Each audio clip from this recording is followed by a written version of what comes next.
Hello and welcome back to the main event, your Champions League history show here on Heart and Hand. We're looking at the 99-2000 season. It's part 2 of 3. And joining me as always is Adam Thornton. Good evening, Adam. Hello. Yeah, lots of fun last week. We did toy with the idea of trying to do these in 2 shows, but it's just so much. One of the listeners did mention it in the Q&A, didn't they, that it needs to be as long as it is. And yeah, I think we're going to still be doing this in 2028, I think, at this point, because it's there's just so much to get through, but it's very, very enjoyable. So thanks for having me. Fine. It's football at its absolute bestest. Davey's here. How are we? I'm good, thank you. Yeah, that would have been trying to get too much in. There's just too many big teams, too many good players, too much going on in this tournament to be able to cram it all in. I mean, even last week, we're going to start off this week with a section on a team that we missed out last week, so that kind of illustrates the point. The famous second group phase and the quarterfinals is what we're going to look at this week, but there's some famous big names there, some surprises. One big name not there, as David has kind of alluded to, Adam, was Milan in Chelsea's group with Hertha Berlin, who did make it through, and Galatasaray, who would be third and into the UEFA Cup, which, of course, they would win. Get into that last day, though. In fact, the last 3 minutes of that last game, when Milan were in Istanbul, they're through. They are 2-1 up. They are they're doing what they need to progress, and they do not. They lose 2 goals, one of them a penalty, and this name's so synonymous, of course, with the last decade of European Cup football, Champions League football, not making out a group that was not one of the 2 or 3 real toughies that we talked about. Yeah, we love that Chelsea team, but Hertha Berlin, my goodness, I've forgotten they were even involved in the Champions League at this stage. Galatasaray can, do things. They've shown that they're a bit of a party spoiler at times, but what were Milan up to at this time? Because they won the title not that long ago, sure. The season before, yeah. I think it's all the more sobering when you see, fair enough, Chelsea beating Galatasaray 5-0 in Istanbul. I guess that can always happen. But Galatasaray then beating Hertha Berlin 4-1 away in Berlin probably shows you, I guess, where Hertha were in this. So for Milan to not be able to beat them, 𝐬𝐫𝐸 scored for Hertha Berlin in the San Siro for giving them a point, and then they lost 1-0 in Berlin. We spoke about Arsenal, Fiorentina. I mean, Milan only getting 1 point from Hertha Berlin is a joke there. So sort of shows where they were.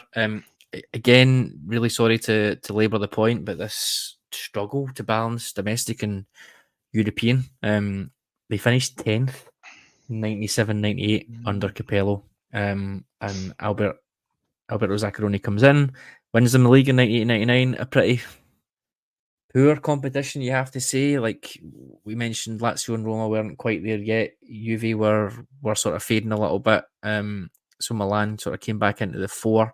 But in the season we're talking about, they finished quite a bit back in 3rd. Just weren't able to. They didn't even get a deep run in the Champions League or Serie A this season. 𝐬𝐮𝐬𝐿 there now, like we said, 29 goal debut season, couldn't really help them. I mentioned before, 6 of the big 7 had a back 3. Milan had a back 3, obviously, with Maldini, Costa Curta, Roberto Ayala / Luigi Sala playing in there as well. But it was quite unique because they had an interesting front 3 where they had Boban sort of floating about behind George Weah for the first half of the season, and Oliver Bierhoff, and they had Christian 𝐃𝐨𝐳𝐭 and Thomas Helveg as their fullbacks. I think quite a bit of this was interesting because obviously Alberto Zaccheroni came from Udinese, and he brought Thomas Helveg and Bierhoff with him, which I think helped them out a fair bit. They were both pretty key players for them here. Bierhoff, I'm sure you guys will know this. I didn't know it, or I had forgotten about it, but pretty mad to think of it now, but up until 1995, Bierhoff was still in Serie B with Ascoli at 27. A mega late bloomer when you think he was on to get 70 caps and nearly 40 goals for Germany, and he didn't actually make his debut with Germany until a few months before Euro 96, which was something that I hadn't remembered. So you just think Oliver Bierhoff at Milan, you think one of the best strikers in Europe, fantastic, but it was only really a couple of years that he'd been doing that at this age, and he was into his 30s now. So looking at this Milan team and it winning the league, yeah, fair enough. They've got Albertini, they've got Maldini, they've got 𝐵𝐵. Bierhoff up top. It's not a fantastic team, but what they did do was they basically just had that back three sitting there: Maldini, 𝐵𝐵, Salah sitting there.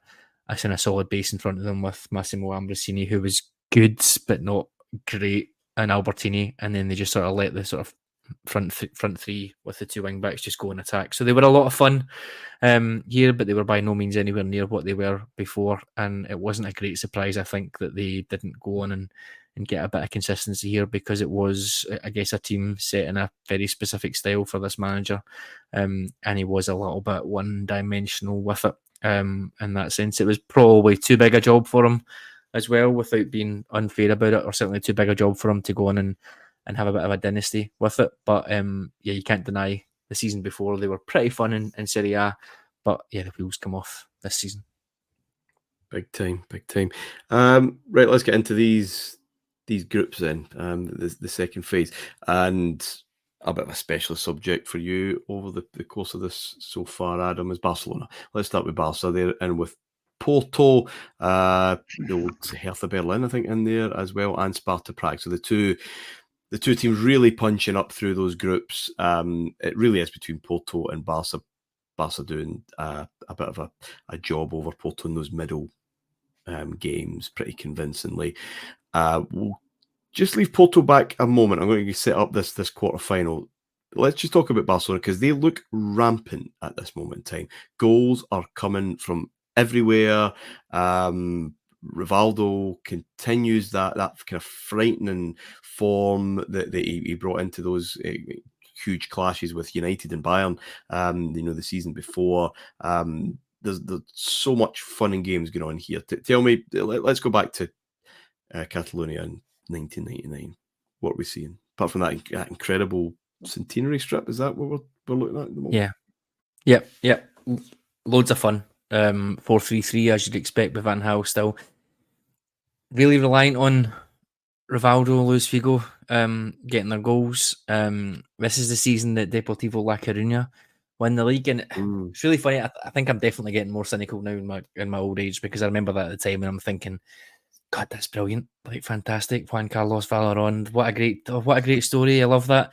And then you're looking back at it now and you're thinking, well, Madrid absolutely exploded in the league and finished fifth, and Barcelona finish. I think they were third in the league. They might have been second. I'm not sure, but either way, it's one of those things that if Barcelona and Real Madrid are having a really poor season, someone else coming up, is it a great achievement? Yes, but would they have done it if both teams hadn't exploded? I guess the Leicester analogy again. So they were loads of fun here. They had sort of just came out of the rough couple of seasons, I guess, that they'd had post Cruyff, and they would very quickly go back into a rough couple of seasons after this. But loads of fun here, loads of great players. You've got Rivaldo, you've got De La Peña, Xavi, Puyol all coming through. Guardiola's still there, Luis Enrique, Sergi, but there is a lot of Dutch players coming in now. We know from experience. It's basically Van Gaal's Ajax team and Boudewijn's Enden.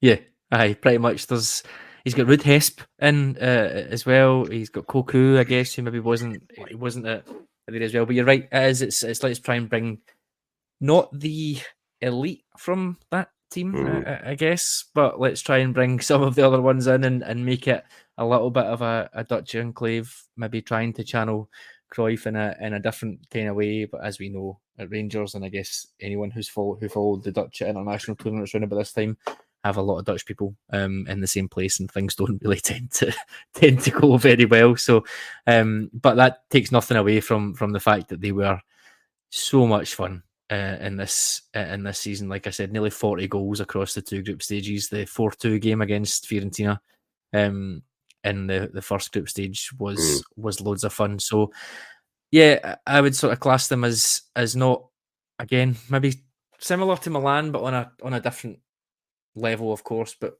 lots of fun there. But did they really have the consistency to sort of go and turn it into a dynasty? I didn't think so at the time.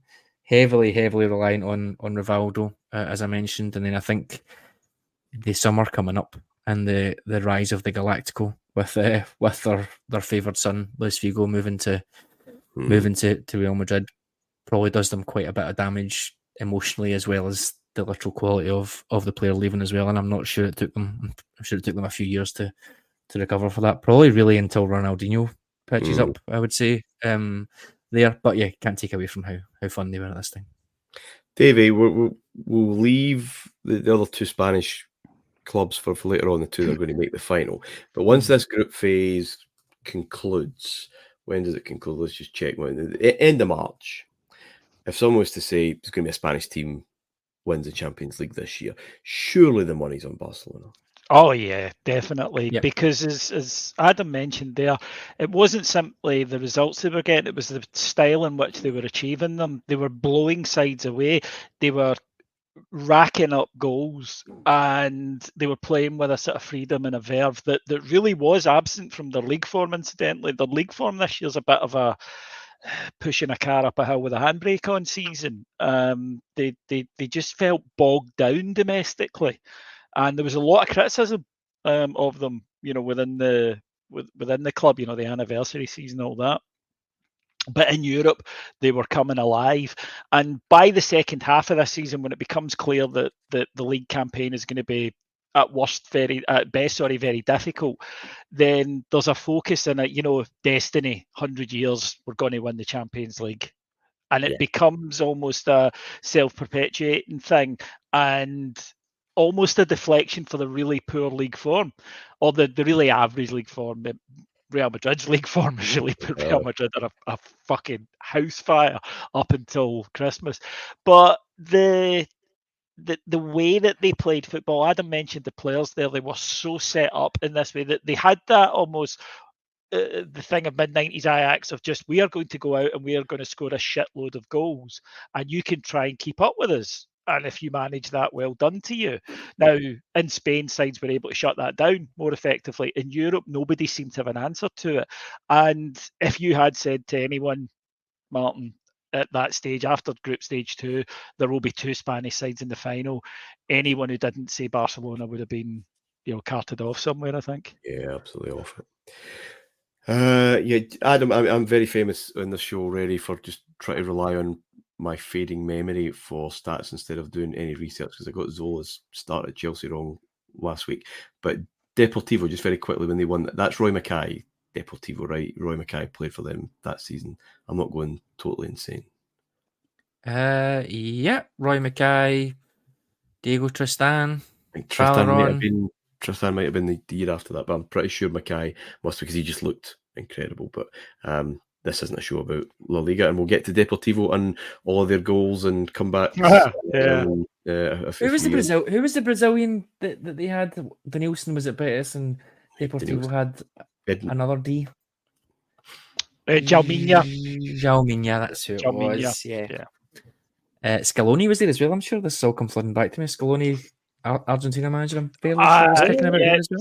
Scaloni was a psychopathic defender. In the best traditions of Argentinian football, he had the hair and he had the razor blade boots, and they were right good side. 𝐵𝐿's a wee bit underrated because he never really broke into the Brazil team full time, did he?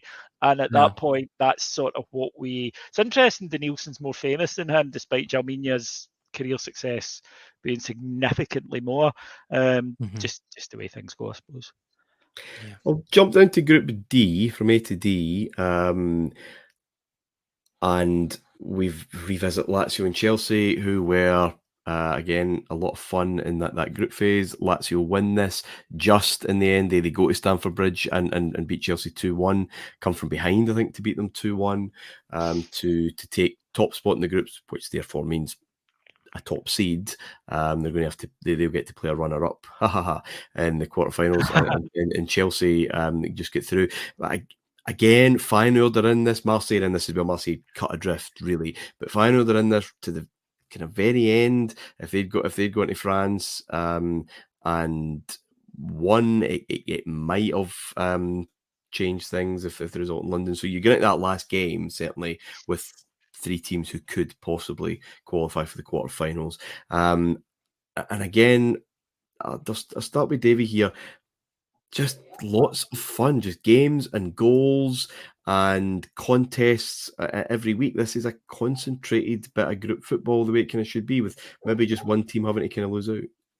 Yeah, well, every team that's in this second group stage has achieved something to be there, just by definition. They've had to do something very difficult to get here, so they're confident. You know, these are not sides that are coming off bad Europe. These are sides that are thinking we have every right to be at this stage of the competition. The Feyenoord side that you mentioned, Martin, what I thought that they had that was quite striking, that when you think of Dutch football, you think of that great Ajax team, there was a lot more physicality to this Feyenoord side, but married Paul Bosvelt by any chance? Yes, the wonderfully named Paul Bosvelt, but just a guy who could never have gone to school in Scotland. But he, they had that sort of rugged physicality within the side, married to a very high technical level, which made them absolutely ideal for this. Interestingly, just on your point about how much fun and how great this was, I was loving this, but this was round about the first time that I saw articles in World Soccer that I'd stake my flag here, for this was the first time I saw the Champions League isn't as good as it used to be. And that now will become a trope, an almost yearly trope. And I'm sure that the guys who wrote that article, and several think pieces similar, now write articles saying that the Champions League isn't as good as it was then. It's become a recurring trope. But the Feyenoord side, that again, they weren't pretty on the eye. It's why no one fell in love with them, because they achieve a wee bit in Europe, as we know. They knock us out close 2002 and go on and win it. They were very handy. They knew their way around a football match. They weren't that explosive, silky, glamorous Ajax of the mid-90s, but in a way that they were very effective with what they had with a much more limited squad. And as you say, Mark, that is a hell of a group, Chelsea and Lazio. At this point, my opinion was Lazio were going to win it. Right, I really did think that they would play Valencia in the final, and I thought that they would probably just have a wee bit too much for Valencia. But for Feyenoord to just keep going, because they didn't play reputations. They played the 11 that were on the field. And if they had to make a game a bit dirty, they were quite prepared to do it. And it's interesting because in the cliche, how many times even to this day will you get a European manager coming to Ibrox? We've sat in the press conferences and he said, well, we know the challenge, they'll be physical, they'll play long balls, and you think that's not how we play at all. But it's Scottish teams, that's how you must play. And I think there was a suspicion when these sides were taking on a Dutch side, it will be total football, it will be passing 4-3-3. And then, as you say, they've got 2 midfielders in there who'll smash you. Who'll absolutely smash you, and they'll make the game dirty, and they'll make the game, really, really tough in a battle. And I think sides were unprepared for that. I think this was, like David said, it was such a really fun group. Marseille got a bit of battering in a few games, I think, if we're honest. But yeah, the money had run out, Adam. Was that it? They bribed everybody in the group stage. One extra group stage, and that was them fucked. They didn't have enough cash. I watched I watched the bits of the Chelsea Lazio game at Stamford Bridge. I'm pretty sure it was the most stereotypical 3 goals that you'll ever find. Poye pinging one in for 35 yards out. and Inzaghi scoring from 1 yard out, Yeah. and then Mihailovic pinging in a free kick with his left foot, which I really enjoyed watching back. Another highlight from this, the Veron goal. I think Feyenoord beat Lazio, didn't they? But there's the Veron goal where I can't even describe it. I feel like I need to get out my chair and try and reenact it, but I'm not. It was like the ball comes over from the right-hand side. He's on the sort of left-hand side of the 6-yard box. He sticks a leg out like a kung fu kick and it kicks it off. He kicks it mid-air and it lobs the keeper. And I watched it and I was like, I don't understand how that happened. Then I thought it was Veron. Not exactly known as even a scorer of great goals. I mean, a great goal scorer. But yeah, for those of you who can't remember it, go back and check it. It's bizarre. It's like a karate kick that ends up lobbing the keeper from like 8 yards out. But yeah, it just sums up the group stage. It was so much fun.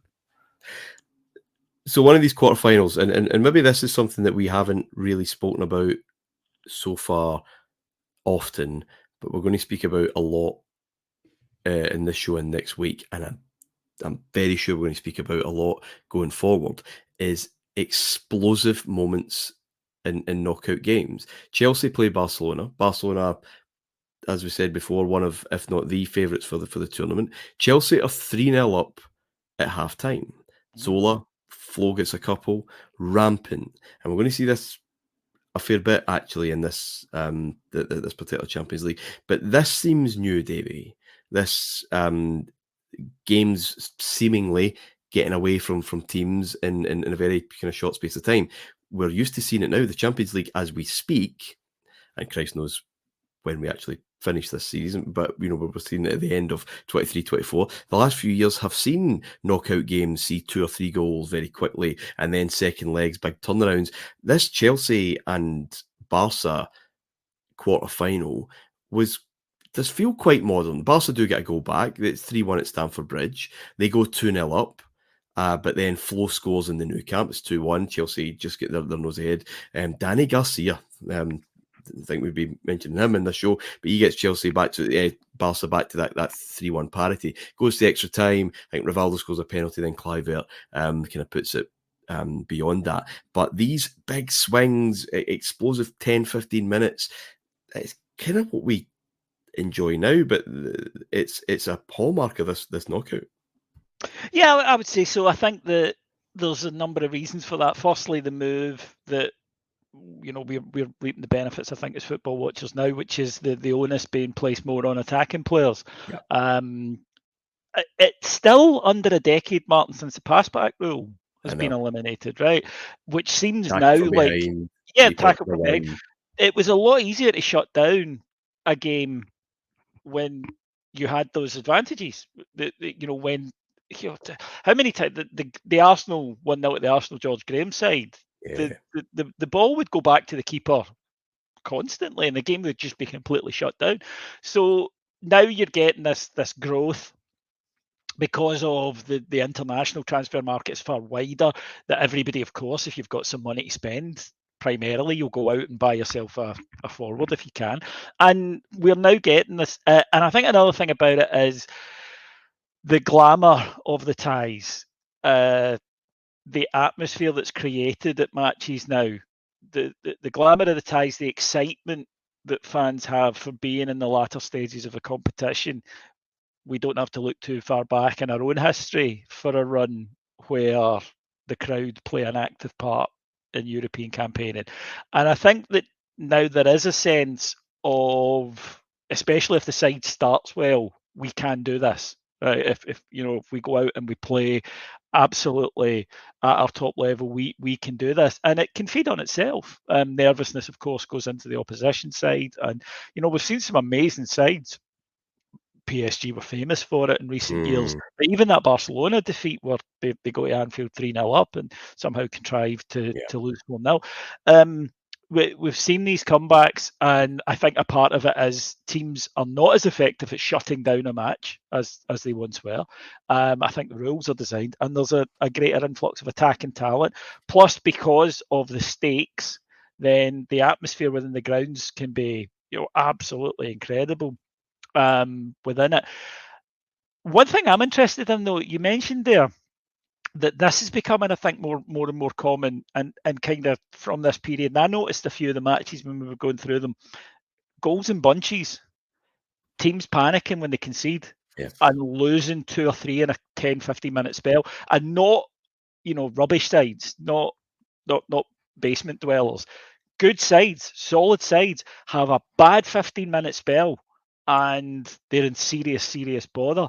And it's such an interesting thing. And again, I go back to the crazy atmosphere that can be whipped up, the hysteria, for want of a better word, that you can get, that you maybe can't replicate in a league game, because there's another league game the following week, right? There will be. But within this, when you know that the world's watching, it's live on the television, there's huge crowd in there, the glamour of it. These games, I think, are madly affected by psychology, and I think it's a growing thing within the importance of the match. Adam, I remember watching the second leg, and it was just fun. I did want Chelsea to win. I was enjoying that little resurgence, and they were a team in blue and blah blah blah. But it was just, this is great. This is what you're wanting from this tournament. Yep, lots of fun. Very modern, like you said, and probably very modern because no one can defend and the goalies are absolutely horrendous. Yeah. Ed de Goey and Rudest, I imagine, I think it was in this. Jesus. Ed de Goey did so well to carve a career. I mean, he's won shitloads, and never knowingly any good. Yeah, at least he can fall back in his looks.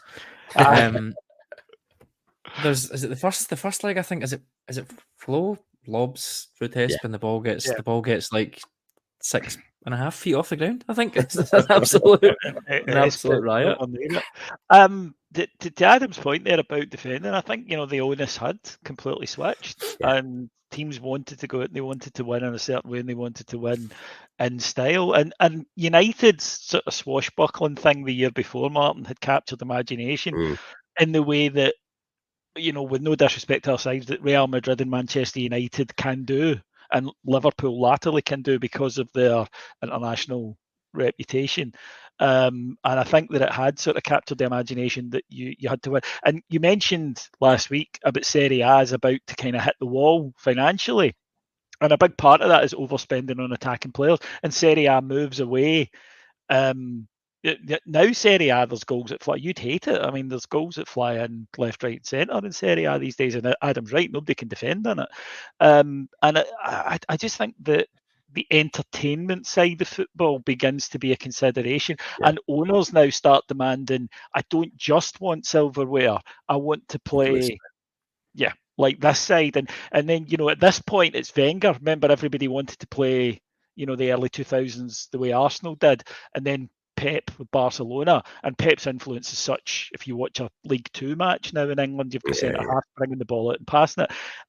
And I think it is part of football as entertainment, with people being much more aware that it kind of has to be. And then, people see it and they want to emulate it. But defensively, the onus, you wouldn't get a top league like Serie A anymore. There was an incident in French football about 6 years ago when their TV deal was up for renewal. And they were genuinely considering introducing, because it was such a low-scoring league in France, that they were genuinely considering bonus points if you scored 3 goals, because the TV companies were like, this is rubbish. These are fundamental changes to football's ethos. Yeah. Talking about entertainment, the two middle groups in this second phase, again, there's a whipping boy. That's probably normal. But you have 3 teams going at it, get into the last match day with the possibility of doing something, qualifying for the quarterfinals. And Group B is Manchester United, it is Valencia, it's got Fiorentina, and it's got Bordeaux. Bordeaux end up with 2 points and been absolutely spooned. But Fiorentina beat Manchester United twat Valencia. There's twos and fro's. It is, again, Adam, as a neutral, which there are more and more casual viewers tuning into this TV soap opera on a weekly basis, This is exactly that. Batistuta scoring at home and away against United. Valencia kind of kicking into gear, but again, United beat them 3-0 quite comfortably. It's just, there's a level playing field that you don't know what's going to happen in this particular group the next week. I think the chaos in the goals and that unpredictability is summed up by the fact that Roy Keane gets 6 Champions League goals this year. And you're thinking, how does that happen? This was an interesting group.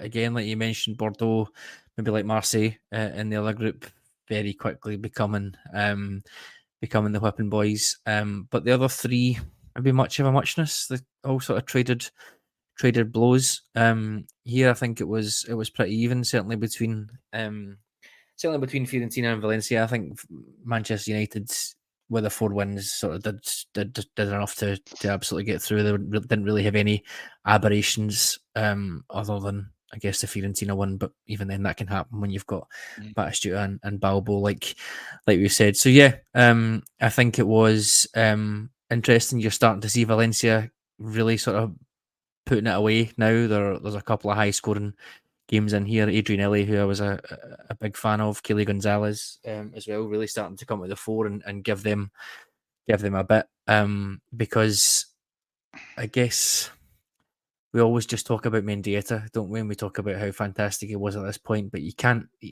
certainly in this type of team, you can't just have a central midfielder and nothing else.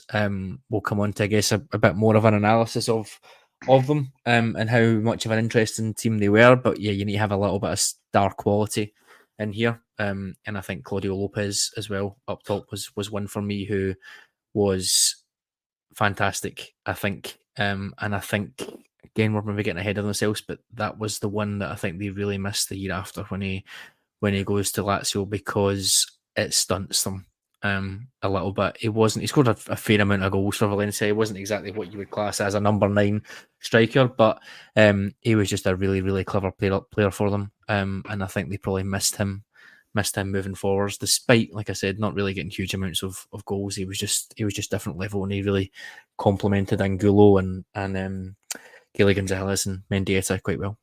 Yeah, United win, Valencia were second, and Fiorentina just missing out. And David, similar story in Group C. Rosenborg, again, maybe because you're into the springtime or whatever, and they've had that time off or whatever, I don't know, but 1 point. John Carew is basically doing their work now. He's forging a name for himself, and he'll be getting his moves soon enough. But you get Bayern and Real Madrid and Dynamo Kiev. There's football and royalty there again. We'll touch on Bayern and Real because they will meet later on in the tournament. But a wee bit like that previous group, Real Madrid are going to Kiev and winning, and Munich are going to Madrid and winning. And it's just back and forward. It's exactly what you're after. And I'll say it now that I've changed my mind on this second group phase, because it has produced a lot of concentrated fun, a lot of concentrated quality in group football, right? You're going to get your knockouts, and that's absolutely fine. But the group stage, as it currently is, we'll see what the new Champions League looks like, of course. But very much a training exercise, I think, for a lot of clubs, and income for those that have getting their pants pulled down and paddled. And it's all just part of the ecosystem. But these 4 groups, 3 teams in each that are just absolutely going at it. That's what you've won. Yeah, it is. But again, it wouldn't work now because of that football ecosystem. As you say, the gap between rich and poor is too big to be bridged. You can kind of do it, the difference between £8 million players and £3 million players. You can't do it between £10 million and £60 million players. So that is the way that it's going. What I go back to is what I said at the start. These are sides that are all confident, Martin, that they have won. That this season they've gone away from home. They've produced that they know that they're capable of it. So they're going into it. I do think it's important to state though that Real Madrid at this point is very much a recovery job. Yeah. right, 𝐿𝐵𝐿𝐲𝐵 is doing. He comes in to an absolute nightmare. John Toshak had been appointed without much fanfare. It was really a case of, well, we need someone, and he's been here before, so we'll go and get him. And it's just a debacle. I mean, it really is. They've got injuries. John Toshak announced that he didn't feel the injuries were all, shall we say, as serious as the players were suggesting, which goes down pretty well. The dressing room's an open revolt. The results are terrible. Now, when you steady a ship, which is what 𝐿𝐵𝐿𝐲𝐵 does, it's a fragile thing.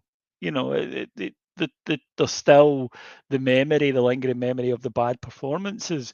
And this is kind of where Madrid are at the moment. So they're massively improved from where they were in the first half of the season, but they're still not capable really of going out and consistently week in, week out of smashing sides. They haven't hit that level yet. But because they're Real Madrid, they of course end up with their name on the trophy. But it was such a difficult group for a side like that. Then you had other clubs at this stage of the season who have got split things to go for. You know, they're going for a league title. How do you manage this to make sure that you're do you have a go at Europe? Realistically, how many of the teams can win it? But all the sides in this group stage, with the exception of the odd whipping boy who had really achieved their dreams to get into the second group stage, they're all, you know, very much thinking, well, we can absolutely top this. And they're playing the games as one-offs, aren't they? They're not playing them as home and away particularly. They're going out and they're trying to win. It's that simple. And that's why these results take place and they swing backwards and forwards. And there's a lot of evenly matched sides. There are. Again, we'll get into the 𝐿𝐵𝐿𝐲𝐵 and Real Madrid next week, Adam, and Bayern Munich as well. Before we leave, Dynamo Kiev were bloody unlucky not to get through yet again to another kind of later stages knockout. And Sheva's away, but it's the number two who's really, you know, doing that job, shoring it up, taking the lead, and that's Sergei Rebrov. Yep, and was that three seasons in a row? For him, he can be far off 20 Champions League goals in those 3 seasons. Makes the appearance at Spurs all the more. Never ever underestimate the talent of Spurs to take someone who's absolutely brilliant and suck the life right out of them. Yeah, I think you can. That's summed up here, because I think you're right. You would think in your head, he's being made better because 𝐬𝐮𝐬𝐫𝐿 is there. Because of how much of an elite talent 𝐬𝐮𝐬𝐫𝐿 was clearly going to go and be and would go on to be. But I think he definitely deserves some credit here for his performances, because, like I said, he racks up a huge amount of goals. It's a very, I think this was the word I used to describe it to you off air, Martin, but it's a very strikery season. You've got Jardel, Rivaldo, and Raul on the 10 goals. Simone Inzaghi's up there. Rebrov, Torre André Flo, Paulo Sergio, maybe the one that you would think is not a out and out striker at Bayern Munich, but Kluivert is kicking about with 7 as well. Batistuta, Morientes. It's a very strikery season, so I think it's fitting that Rebrov is in there. I think this is the second last season for Lobanovsky, if I'm not mistaken. I know certainly Rebrov goes this summer to Spurs, and yeah, you're maybe just starting to see them sort of fade now. But what a few years! It's actually been a pleasure looking back at them, and covering what they've achieved here. And I mean, really unlucky as far as I'm concerned not to go through in this one. Was it goal difference, wasn't it? So yeah. Goal difference with Real Madrid, who, you know, well, we kind of know what happened with Real Madrid. Speaking of Real Madrid, then let's go into the quarterfinals. Manchester United against Real Madrid. United, of course, being the top seeds because they won their group. This looked like the absolute tie of that quarterfinal lineup. 0-0 in the Bernabeu, and again, it's that British thing, right? They're still in it. They're not behind. That's very good, but they've not got an away goal. But we dismiss that because, well, it's a final at Old Trafford, and we know what this team do. We know what this team have done. They're the champions of Europe, and Adam, again, the thing's blown off its hinges a wee bit within an hour. Roy Keane, you mentioned, with 6 Champions League goals, on a bit of a mission this season and the next couple, I suppose, to make amends for missing out in the Nou Camp. Scores an OG. Raul scores a couple in the space of 3 minutes, I think, and just after half time to go 3-0 up. United do come back. Beckham doing what Beckham does, and there's a Paul Scholes penalty late on. They would still need another 2 because of away goals. And at uni the next day, no one was talking about any of the goals scored because they were all talking about Fernando Redondo and that thing, that move, and that set up for one of Raul's goals. Yeah, I think there's a terrific article by Rob on his Substack. I think it is. I think it appeared in The Guardian maybe a while back, or the Blizzard or something. It goes into depth on this, and it must be, I don't know, approaching 6,000 words. It is fantastic. For those of you who subscribe to that, you should go and read it. I'll explain it in much more effusive terms than we can. But I think it's maybe important here to, like we said, this is not a good Real Madrid team, and we think Real Madrid, the mystique, and that this is not a Real Madrid team on top form. For me, it's not a patch on the side that won the Champions League 2 years before. You only need to look at the midfields. I mean, in this game, they've got a midfield three is very kind. They've got Fernando Redondo standing there in the middle, trying to deal with everything, and then they've got McManaman and _𝐸𝐵𝐵 playing in front of him. It's not. It's like the precursor to the Makelele role that poor Redondo's getting put into in this season, and they kind of do the same in the final. It ends up being Redondo, McManaman, and then Raul sort of coming back a little bit deeper in the final, which we'll come on to. So I think Redondo deserves huge amounts of credit for plugging all the gaps that he managed to plug in this one. But like I said, it's important to remember that Madrid were the underdogs coming into this game. Man United are flying. Pretty much won the league, I think, by this point. Wrapped Yeah. Just Easy. as much as Madrid have lost it. So in a way, it's a sort of all hands to the pump. We'll just throw the kitchen sink at all of this, and we get what we get. The interesting thing about this was the surprise that tactical switch that 𝐵𝐵𝐵 put on Ferguson. I was absolutely not expecting it. He went to a back 3, which they'd never done before.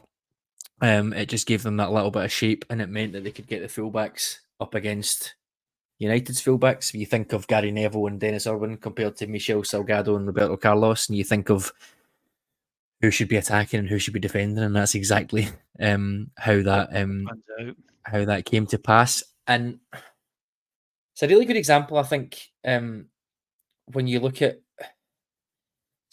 Madrid now in that Champions League final that we've just watched, and it's not about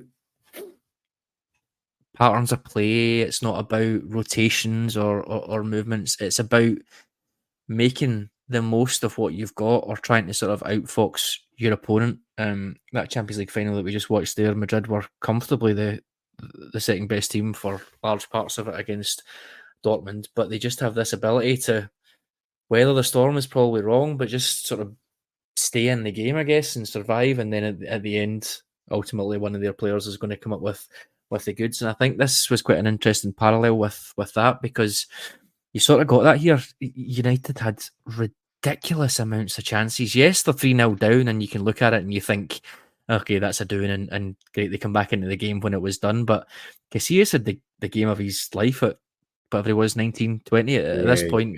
It was the amount of saves he made. I counted, even from just the highlights, 4 or 5 clear-cut chances that probably should have done a lot better with. Balls over Keane going over the bar, a couple of really nice saves. They probably could have had at least one penalty before they got their penalty. I think it's probably quite a good lesson that you can be unlucky as well. It happens, and it doesn't mean that you're absolutely awful. It doesn't mean that we should rip everything up and start again. it can just be a freak game. You can be unlucky. It was really, really interesting, but I think Ferguson didn't really see it that way. If I'm right, he sort of seen it as, well, we can't have that happening again. We're so No, he does susceptible. rip it up.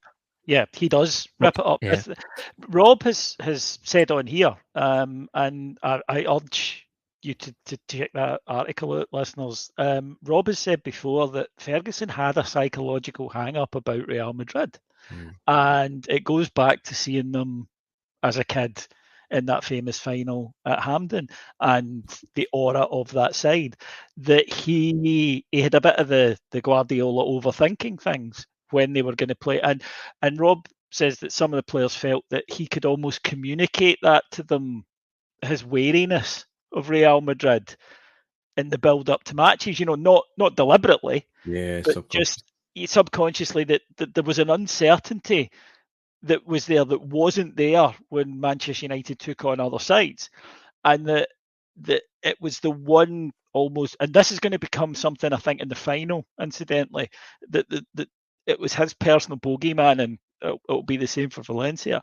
that it was specifically Real Madrid, and had that 11 players come wearing the shirt of Barcelona, United would probably have handled them. It was simply that Ferguson accidentally, subconsciously spread Lazio, Real Madrid, because he had so much respect for them.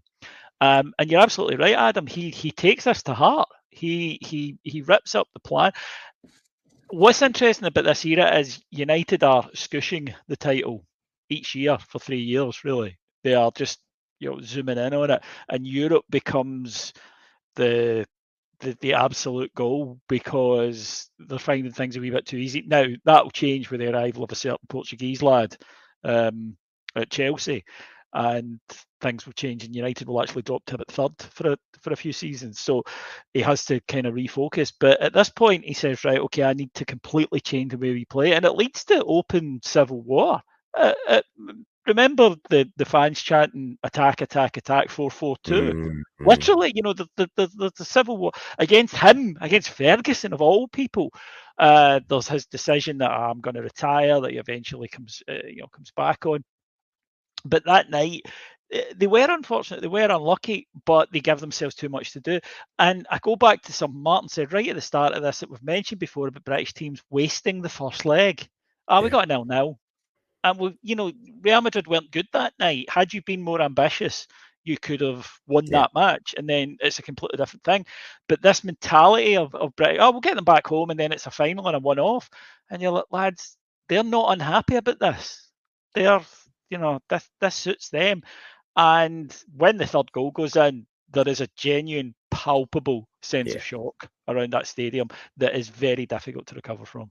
It's also the timing as well, I guess, isn't it? Because you think going in at half time, 1-0, 𝐾𝐿, we've done quite well in the first half. That's really unlucky. And then within 10 minutes at half time, you're 3-0 down. He said as well that he probably, the Del Bosque switch pre-game, it probably took him a bit longer to change it than he would. I think he said if he'd have went to 4-3-3 and put that extra man in midfield to swamp Rodondo, and then obviously give them 3 forwards, if you like, up against Madrid's 3.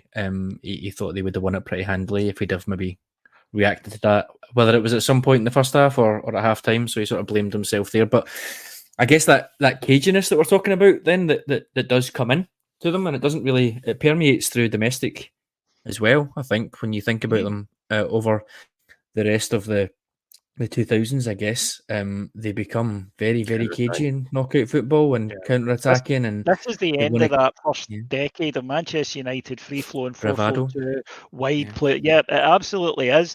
He gets Veron in, they go 4-5-1, then he gets the 4-3-3, but with guys like Ji-Sung Park, who are in the side not for their skill, but for their running power. And it works. They win another European Cup. They get to the finals. But I think in terms of just the sort of pure excitement that United could generate in that, kind of 90s, it is gone. And it's this night. That is completely what he goes away and rips it up and says, right, I need to rethink this. The Real Madrid thing is fascinating. I'm not sure United beat Real Madrid. They don't meet that often right now. They're going to meet again in 03. I'm not really sure they meet too much. I might be forgetting one. And ironic that Ferguson, obviously the last British manager ever to beat Real Madrid in the final for Aberdeen. But yeah. Last manager, full stop, mate. Yeah, well, very true. Won every final since. I wouldn't sell them a virus and all that. So, but you would though if you hated them. You'd sneak a wee virus into the package, and you're a dreadful Bond villain. That's something you absolutely would do. Listen, to quote a line from a hero of Adam and mine, if Real Madrid were a girl in the schoolyard, he would be pulling her pigtails and chucking muck at her because he fancies them, and that's what it is. Yeah. He secretly, he detests them, but he secretly adores them, and they impinge on his thinking.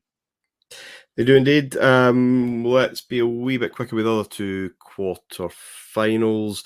Adam, yep, Valencia start to get going a wee bit, but they have been beaten in that group stage. It's kind of to and fro. Lazio, as we've talked about, looking absolutely sexy, and within 4 minutes at the Mestalla, it's 2-0 to Valencia.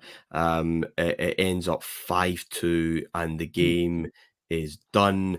I think it's important to impress on people. I was there that season for the Rangers game. It's loud, and Spain used it a lot, I think. If they had a crucial tie, if Spain ever had a game, they have to win. They took it, and this, Adam, this is not out of nowhere, but that result is certainly out of the box. I mean, you're not getting many bets on 5-2, and that start. That's what I mean. It's teams that are able just to be so explosive. Yeah, 100%. 2 goals in the first 5 minutes. It's funny. You hadn't really thought about it until you mentioned about the view at the Mestalla, but even the camera is miles away when you watch the highlights back, and it just sums up what we've been saying, the amount of goals in here. And I guess it sort of sums up what I'd mentioned as well. Yes, Angulo scores one, but it's Gerrard who gets the 3 goals. Who was a player I quite liked, and I was quite excited when he went to Barcelona. I think it was this summer, maybe the summer after. He was there for a while, but didn't really quite go to plan. But maybe a little bit surprising that he's the one that gets the goals. Like I said, I was very much cheering Lazio on here, so I was pretty gutted when the goals started raining in.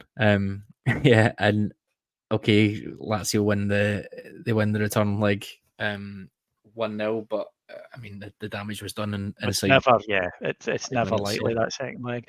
I felt vindicated because I had swithered a little bit.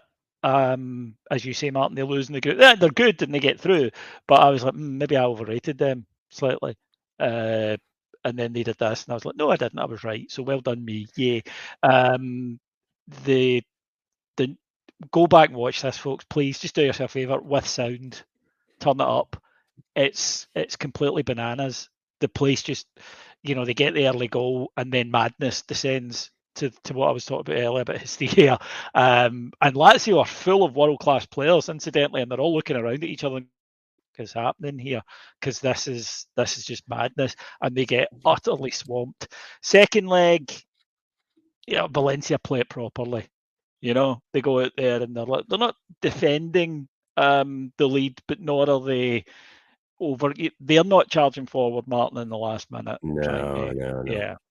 I think this is the thing about this Valencia team. Maybe it's a good time to sort of feed a little bit of it in, because I guess there's a tendency for us to, I guess we all did dismiss Valencia pre us playing them, but there's maybe a tendency to expect that some teams are going to come in and sort of be naive or a little bit young in terms of experience and in terms of initial age, but they're it's not the case. I mean, you look at the team that they had and the players that they had, and there's a lot of experience. In there, you've got 𝐾𝐨𝐧'𝐿 in goal, Pellegrino, Angloma was well-travelled mid-30s at this point, early 30s at this point.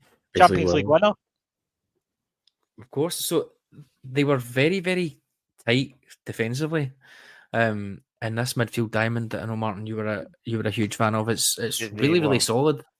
The Well- season after is Ruben Baraja comes in and he replaces Farinos and they go up a little bit, I think, Yeah. in terms of how well they keep the ball. But the solid four in the middle of 𝐃𝐨𝐵𝐿, Mendieta, Gerrard, and Farinos, and this season is really, really interesting. It's probably more interesting as well because you've got 𝐃𝐨𝐵𝐿, who in my head I just always think of as AML from Football Manager. He's not going to play anywhere else, but here he is playing as a left-sided central midfielder, I guess, with a license to roam.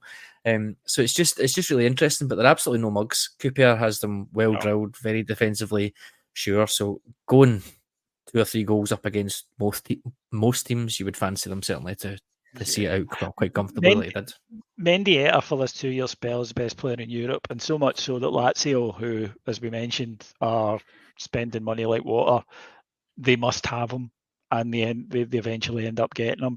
And he never replicates this form. I never felt good about that signing at all. I loved them so much, but it just didn't. That night, no, it didn't fit. It's that night though that Lazio were like, we must have him, after that 5-2. And there is a legitimate argument he was the best player, I was going to say in Europe, in the world for 2 seasons. He was a complete midfielder. I mean, he could do everything, right? He scored goals, he could tackle, he could pass, he was good in the air. His ability to dictate play was superb. And it never quite happens anywhere else, to the point where you're kind of, you're wondering if he did see it, but it did.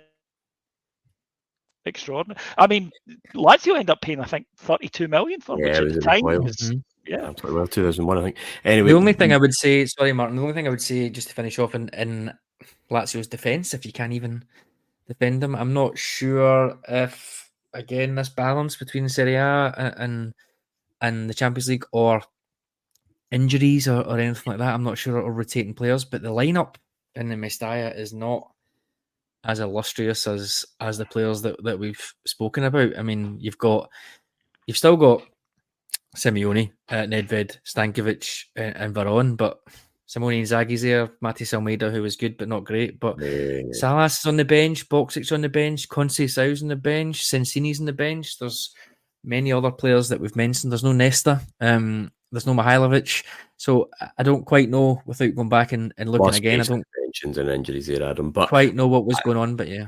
I think Sven, he's no idiot. I think he knows that it's probably not doable, and winning the title would be the most stick on. Very, very quickly, despite me saying that 7 minutes ago,